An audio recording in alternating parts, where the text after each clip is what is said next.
നാമസങ്കീർത്തനം വന്നുദിച്ചു നിന്റെ പാപമൊഴിച്ചിടുവാൻ. കലിയുഗത്തിലെ സമ്പൂർണ്ണ മോക്ഷത്തിനുള്ള വഴിയാണ് നാമസങ്കീർത്തനം.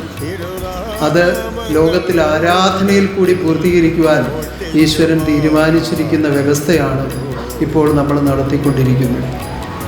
ക്രേതയിലും ത്രേതയിലും ദ്വാപരയിലും അതാത് യുഗവിധി അനുസരിച്ച് കടന്നു വന്ന മനുഷ്യജന്മങ്ങൾക്ക് ഉന്നതമായ പരമോന്നതമായ മഹാമോക്ഷം അത് സാധ്യതമാകുവാൻ തക്ക വിധത്തിൽ ആരാധന ലോകത്തിൽ സ്ഥാപിച്ചിരിക്കുന്നു ആത്മനാഥൻ. അതിലേക്കാണ് നിങ്ങൾ ചേർക്കപ്പെട്ടിരിക്കുന്നത്. ഇതിനുള്ളിലിരുന്ന് ഇങ്ങനെ കീർത്തനം പാടുന്നത് മാത്രമല്ല ആരാധന. കൃത്യമായ നിയമജീവിതത്തിലൂടെ കടന്നു വന്ന് ആരാധിക്കുമ്പോഴാണ് ആരാധന പൂർണ്ണമാകുന്നത്.